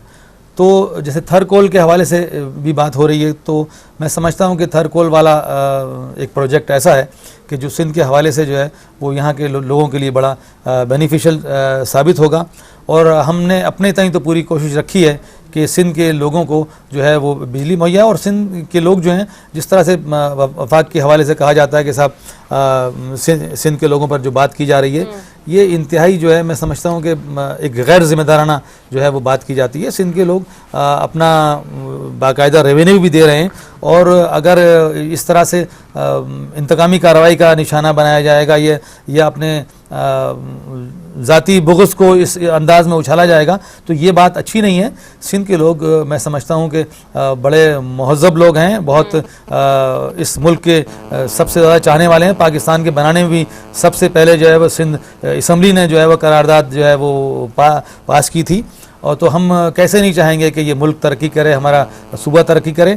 और उसमें जो बिजली के बहरान वाला मामला है, उसमें मैं समझता हूँ कि वफाकी हुकूमत का भरपूर हम साथ देने को तैयार हैं, और हमारे यहाँ अगर वो कुछ प्रोजेक्ट्स लगा रहे हैं कि जिससे बिजली की पैदावार में इजाफा हो, तो हर किस्म की जो है वो फैसिलिटी सिंध गवर्नमेंट देने को तैयार है। आने वाले चंद सालों की बात है। वक़ार साहब, इस पे आप क्या कहेंगे? इलेक्शन के दिनों में वादे किए जाते हैं, बातें की जाती हैं, पीपल्स पार्टी के दौर में भी की गई, मियां साहब ने भी कहा था, लेकिन अब कहा जा रहा है कि 2-3 साल तक ऐसा कुछ हो ही नहीं सकता, हम लोड शेडिंग को ख़त्म ही नहीं कर सकते। देखें जी, मैं आपको बड़ी वाज़ेह बात बताऊँ, और आपने मीडिया पे देखा होगा, बहुत सारे लीडरों ने कहा कि हम 6 माह में अगर बिजली का बहरान ख़त्म ना कर दें तो हमारा नाम नहीं। सही, ये सिर्फ दावे थे।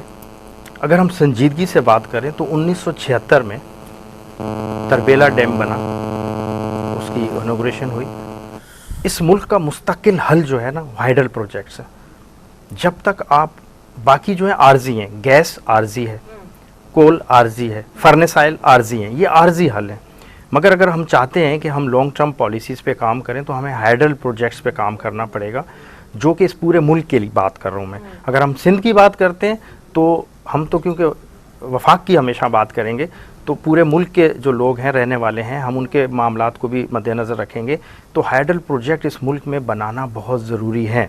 अब जैसे दासू है, डैम है, वो बन रहा है, इसी तरह और डैम्स जो हैं उनको हम जब तक बनाएंगे नहीं, वहाँ से बिजली की पैदावार जो कि हमें सस्ती भी पड़ती है, तो उस वक्त तक हम खुद कफ़ील नहीं होंगे। देखिए, आज 24,000 मेगावाट तकरीबन हमें ज़रूरत है। आने वाले वक्तों में ये 40,000 तक पहुंच जाएगी चंद ही सालों में। और हम जो शॉर्ट मंसूबे बना रहे हैं प्रोजेक्ट्स के, जी 600 मेगावाट यहाँ से मिल जाएगी, 400 यहाँ से मिल जाएगी, वो हल नहीं है, वो सोल्यूशन नहीं है। सोल्यूशन यही है कि हम ऐसे हाइडल प्रोजेक्ट्स पे काम फौरी तौर पे करें। आप देखें कि हमारे पड़ोसी मुल्क इंडिया ने हमारे ही पानी पे डैम बना के और बिजली पैदा कर रहे हैं। इसी तरह आप ईरान में चले जाएं तो ईरान ने छोटे छोटे डैम्स बनाए। पॉलिसी नहीं बनाई जाती, क्यों इस तरह के प्रोजेक्ट शुरू नहीं किए जाते? देखिए, ये हमारे मुल्क की बदकिस्मती रही है। देखें, बात फिर वही आ जाती है कि फेडरल गवर्नमेंट पहले तो सूबाई जो मामलात थे वो फेडरल से काफ़ी कंसर्न थे। अब 18वीं तरमीम के बाद सूबों को इख्तियार मिले हैं, तो हम ये समझते हैं कि अब हमें वो किरदार अदा करना चाहिए। क्योंकि आज अगर हम थोड़ी सी एक बात करें कि हमारे सूबे सिंध में जो गैस है, 18वीं तरमीम के बाद ये मामला सूबों के हवाले तो नहीं हुआ ना मुकम्मल? नहीं, मुकम्मल इसलिए नहीं हो सकता कि कुछ चीज़ें ऐसी हैं कि जो वफाक के अंडर में ही बेहतर हैं। देखिए ना, आज अगर हम इस थोड़ी देर के लिए हम बात करें कि सिंध में अगर गैस हमारे यहाँ 70% मुल्क को सप्लाई सिंध से होती है, तो अगर हम ऐसी बात करनी नहीं चाहिए। मगर अगर हम सिर्फ सूबे की हम बात करें तो उस गैस से तो हम बिजली भी बना सकते हैं और हम अपने गैस की शॉर्टेज को भी ख़त्म कर सकते हैं। सिंध की इंडस्ट्री और सिंध में तवानाई का बहरान ख़त्म हो सकता है। मगर नहीं, हमने पूरे मुल्क को देखना ना, तो उसमें से हमने गैस पूरे मुल्क को सप्लाई करनी है। मगर एक थोड़ी सी बात हमें बड़ी महसूस होती है कि सिंध के हवाले से वफाक जो है, वो हमारे वफाकी वज़ीर जो हैं आबिद शेर अली साहब, वो कई दफ़ा कहते हैं कि जी सिंध को बिजली जो हम दे रहे हैं, तो देखें जी, आप अगर हमें बिजली दे रहे हैं तो वो एक मुआहदे के तहत दे रहे हैं। 350 मेगावाट बिजली हमें मिल रही है, उसकी बाकायदा आपको पेमेंट की जाती है। इसी तरह हम अगर सिंध से गैस दे रहे हैं पूरे मुल्क को, तो हम कभी उस पर ये दावा नहीं करते कि नहीं जी ये गैस हमारी अब हम नहीं देंगे। तो हमें वफाक को जहन में रख के पूरे मुल्क की सोच को एक नुक्ते पे लाकर और पूरे मुल्क के लिए सोचना चाहिए हमें। और ये इस वक्त फेडरल गवर्नमेंट की, वफाकी गवर्नमेंट की जिम्मेदारी बनती है कि वो ऐसे प्रोजेक्ट करें। देखें, ये साल 2 साल ये सिर्फ किस्से कहानियाँ हैं। ये तवानाई का जो बहरान है ये और संगीन और शदीद होता चला जाएगा, क्योंकि हमारे मुल्क की आबादी डे बाई डे बढ़ रही है। हमारी इंडस्ट्री जो है वो तवानाई के ऊपर है, बिजली के ऊपर है, गैस के ऊपर है। आज इस शॉर्टेज की वजह से, तवानाई की शॉर्टेज की वजह से आज हमारी होम इंडस्ट्रीज़, बड़ी इंडस्ट्रीज़ भी बैठ रही हैं।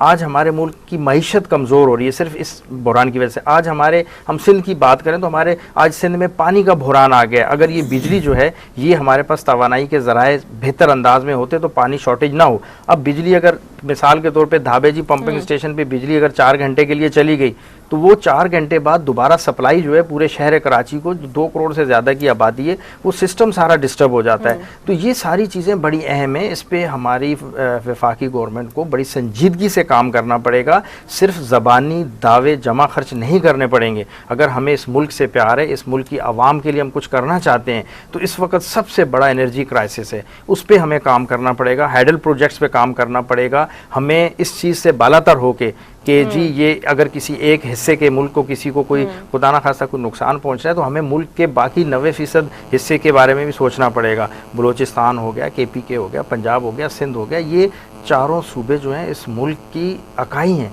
हम उससे आंखें नहीं फेर सकते। हमें वो फैसले करने पड़ेंगे। अगर हमने अब नहीं किए तो फिर कभी भी नहीं हो सकते। जुल्फ़िकार साहब, यहाँ मैं आपसे पूछना चाहूँगी, अब आपके साथ इत्तेहादी भी हैं हुकूमत में, आप समझते हैं कि अमन अमान, तवानाई, रोज़गार और सफाई सुथराई, बल्दियात के इदारों के जो फ़ंड के मामलात हैं, करप्शन के मामलात हैं, ये कुछ बेहतर हो सकेंगे? अब आप मिल के सूरत हाल में बेहतरी ला सकेंगे? देखें, क्यों नहीं, हम तो बेहतरी लाना तो चाहते हैं और ये हमारे इत्तेहादी, हमने तो मुकम्मल कोशिश की है। और इसलिए कि जरदारी साहब ने जिस तरह से अपनी इफ़ाम व तफ़हीम की पॉलिसी, एक नई मैं समझता हूँ कि फार्मूले को सियासत में इन किया है कि मुखालफत बराए मुखालफत की बजाय टेबल पर बैठकर बात की जाए और वो क़ुव्वतें कि जो आवाम की राय के साथ जो मुंतखब लोग आए हैं उनकी राय को भी शामिल किया जाए। और अब भी हमारे ज़ाहिर इत्तेहादी हैं, मैं समझता हूँ कि मशावरत के साथ जो भी मामलात होते हैं उसमें बेहतरी की गुंजाइश है।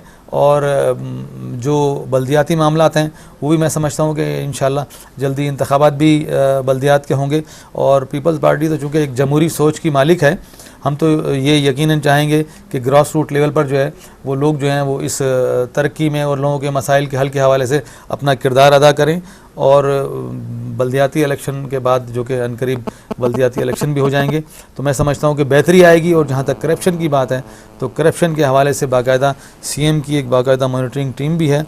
और आप ये समझते हैं, जैसा इन्होंने भाई ने ये कहा कि असम्बली के अंदर चाहे दीगर सूबों में मॉनिटरिंग टीम है तो वो क्या काम कर रही है जुल्फ़िकार साहब, जबकि हर ज़िले से इस तरह की खबरें रिपोर्ट होती रहती हैं? वो बाकायदा उसकी इन्वेस्टिगेशन होती है और वो लोग जो उसमें मुलविस पाए जाते हैं वो सज़ा पाते हैं, उनके खिलाफ मुकदमे बनते हैं। जब ये चीज़ें मीडिया में रिपोर्ट होती हैं उसके बाद एक्शन होता है, उससे पहले आप क्यों नहीं नहीं, ऐसा नहीं है, ऐसा नहीं है। वो इदारे जो इसको रोकने के जो जिम्मेदार हैं, चाहे एंटी करप्शन हो या मॉनिटरिंग टीम हो या दूसरे इदारे हैं, वो अपना काम कर रहे हैं। और सिंध गवर्नमेंट की या जो सबसे बड़ा इदारा है सिंध असम्बली के अंदर हमारी अक्सरियत है, उसके बावजूद आप ये देखिए कि पोस्ट बजट के हवाले से जो बात हो रही है डेवलपमेंट के हवाले से, कि कहीं किसी सूबे में डिस्कस नहीं होता। लेकिन हमने ये एक रिवायत कायम की है जो कहीं नजर भी मैं याद कर रहा हूँ ना कि उसी पर तो बात हो रही है। फर्ज करें कि अगर नजर नहीं आ रही तो वो जो उस एरिया के MPs या वो लोग जो मुंतखब होकर लोग आए हैं, जिनको लोगों ने वोट दी और लोग ये तवक्को रखते हैं कि वो जाकर हमारी नुमाइंदगी करेंगे, जो हमारे ग्रीवेंसेस हैं वो वहाँ बयान करेंगे, तो वो अगर ये देख रहे हैं कि साहब कहीं पर डेवलपमेंट नहीं हुआ है और नहीं हुआ है तो क्यों नहीं हुआ है, तो वो चूंकि उस हल्के से मुंतखब होकर आए हैं, वहाँ की ग्रास रूट लेवल पर तमाम मसाइल से वाकफियत रखते हैं, वो वहाँ डिस्कस कर रहे हैं। जैसे मेरे भाई ने बताया कि हमने वहाँ पर डिस्कस करना शुरू कर दिया। प्रोग्राम का वक्त खत्म होने वाला है। मैं जाते जाते वक़ार साहब से आखिरी सवाल पूछूंगी, लेकिन डेवलपमेंट के हवाले से मैं ज़रा CM साहब की जो नॉलेज, जिन्होंने इतनी बड़ी तकरीर की, तो थर के हवाले से अगर हम बात करें तो वहाँ ये रिपोर्ट हो चुका है कि वहाँ पे लेडी डॉक्टर्स मौजूद नहीं होती, वहाँ पे कोई डॉक्टर ड्यूटी नहीं करता। उसके बावजूद ये कल बात की गई कि जो थर में जो औरतें वो डिलीवरी दाइयों से करवाती हैं, घर में करवाती है। अगर हॉस्पिटल में डॉक्टर होंगी तो क्यों नहीं जाएंगी डॉक्टर्स के पास, जबकि ये सारी चीजें रिपोर्ट हो चुकी हैं, कोई ढकी छुपी बात तो है नहीं। अब नहीं देखें, अगर डॉक्टर नहीं है तो फिर डॉक्टर का वहाँ होना जरूरी है। नहीं, डॉक्टर है ही नहीं, रिपोर्ट नहीं है तो फिर जरूर होना चाहिए। मैं समझता हूँ कि अपने फोरम पे जो है मैं भी ये बात करूंगा कि ये तो बड़ी एक बुनियादी बात है कि डिलीवरी के टाइम पर जो जिससे बड़ी अमवात वाक़ हो जाती हैं, जिम्मेदारी गरीब बेचारी औरतों पर डाल दी कि वो खुद नहीं जाती। खैर वक़ार साहब, मैं आपसे ये पूछना चाहूंगी कि हिज़्ब इख्तिलाफ का किरदार क्या होना चाहिए? आप सिंध असेंबली में जो है सबसे बड़ी हिज़्ब इख्तिलाफ की पार्टी थी, लेकिन अब आप हुकूमत की तरफ आ गए, हुकूमत के इत्तेहादी हो गए, तो हिज़्ब इख्तिलाफ का क्या किरदार होना चाहिए? मजबूत हिज़्ब इख्तलाफ किस तरह की होनी चाहिए? देखें जी, हिज़्ब इख्तलाफ का किरदार जो है वो आपको भी पता है, हमें भी पता है कि होना तो ये, देखें हिज़्ब इख्तलाफ जो होती है वो हुकूमत जो भी काम करती है उसमें जो खामियां होती हैं या ऐसे काम या ऐसे अवामिल जो कि अवाम के मफाद में होते हैं उनकी निशानदेही, और जो अवाम के बरखिलाफ़ हो रहे हैं उनकी निशानदेही करना होती है। हिज़्ब इख्तलाफ का बेसिकली ये काम होता है। मगर हमने इस सिंध असम्बली में जो एक रवायत कायम हुई, इस दफ़ा जो हम बैठे हैं 1 साल होने वाला है, कि हमने हमेशा तनकीद बराए तनकीद नहीं की। हमने तनकीद अगर की तो बराए इस्लाह की, और हमने ये कोशिश की जब हमें हिज़्ब इख्तलाफ में थे कि मैंने थोड़ी देर पहले ही बताया था कि वहाँ बहुत से रेजोल्यूशन, बहुत सारे बिल, बहुत सारी करारदादें जब पेश हुई और वो आवाम के मफाद में थी, तो उस पर सब ने इत्तफ़ाक़ राय से उस पर वो किया और कोई बहस नहीं हुई और बड़ी अच्छी पॉजिटिव चीज़ें गई हैं। और हमारी तरफ से भी अगर कोई ऐसी चीज़ गई तो उस पर भी पूरे हाउस ने उसको सपोर्ट किया। तो अब हम हुकूमत के साथ बेंचों पे बैठे हैं, तो अब भी हमारा किरदार इंशाअल्लाह वही होगा कि हम मिलजुल के आवाम की फ़लाह बहबूद और इस सूबे की तरक्की के लिए अपना किरदार अदा करेंगे। और अगर हमने कहीं ये महसूस किया कि कोई ऐसे काम जो कि इसके मुनाफी हो रहे हैं, तो हम वो आवाज़ उठाएंगे और शुरू से उठाते रहे हैं और इंशाल्लाह आइंदा भी उठाएंगे। बहुत शुक्रिया आप दोनों। मैं थोड़ा सा जी, एक बात जाते जाते कर दूं कि बल्दियात के हवाले से आपने बात की थी। देखिए, बल्दियात जो हैं वो जमहूरियत की नर्सरी हैं। आपने एक जिक्र किया था कि शहर पूरा सिंध जो है कचरे और गलाजत से भरा हुआ है। देखें, जब बल्दियाती सिस्टम निज़ाम मौजूद था, अवामी नुमाइंदे मौजूद थे कौंसलर्स की शक्ल में, नाजिम नायब नाजिम की शक्ल में, तो वो उस मोहल्ले गली की नुमाइंदगी करते थे और वहाँ अगर उनको कोई कचरा नज़र आता था, गंदगी नज़र आती थी, लोगों की अप्रोच होती थी, तो वो कंसर्न डिपार्टमेंट से रब्ता करके उन चीज़ों को ठीक करते थे। शहर भी साफ़ थे और सूबे में भी सफाई थी। मगर आज बल्दियाती निज़ाम ना होने की वजह से जो ब्यूरोक्रेसी है, जो डिपार्टमेंट्स हैं, वो मुँह ज़ोर घोड़े की तरह बेलगाम हुए हैं। उनको कोई पूछने वाला नहीं है। वरना जब कौंसलर्स थे या नाजिम थे तो वो पूछते थे उनको और वो काम भी करते थे, खड़े होकर काम करवाते थे। कराची में मुत्तहिदा कौमी मूवमेंट के जितने भी नुमाइंदे थे वो गली मोहल्लों में जा जाकर नाजिम जो थे वो खड़े होकर, हैदराबाद में सखर में खड़े होकर काम करवाते थे, जिसकी वजह से शहर जो था साफ था। मैं इस प्रोग्राम के तवस्सुत से ज़रूर कहूँगा कि इंशाअल्लाह जल्द अज जल्द जो बल्दियाती इंतखाबात का अमल शुरू होना चाहिए और हो जाएगा। तो उसके बाद हुकूमत के इत्तेहादी अब तो होना चाहिए, बिल्कुल होना चाहिए। और होने के बाद मैं ये समझता हूँ कि जब आवाम के नुमाइंदे आएंगे और बेहतर अंदाज में शहर की दीगर चीज़ें जो हैं या सूबे की दीगर चीज़ें हैं जो बल्दियात से कंसर्न है, वो इंशाल्लाह बेहतरी की तरफ होंगे। बहुत शुक्रिया आप दोनों मेहमानों का टाइम निकाल के प्रोग्राम में है। नाज़रीन, अजी जी गाल प्रोग्राम जो वक्त दे ख़त्म हो गए। मेज़बान सबिन मेमन के दिन इजाज़त। अल्लाह।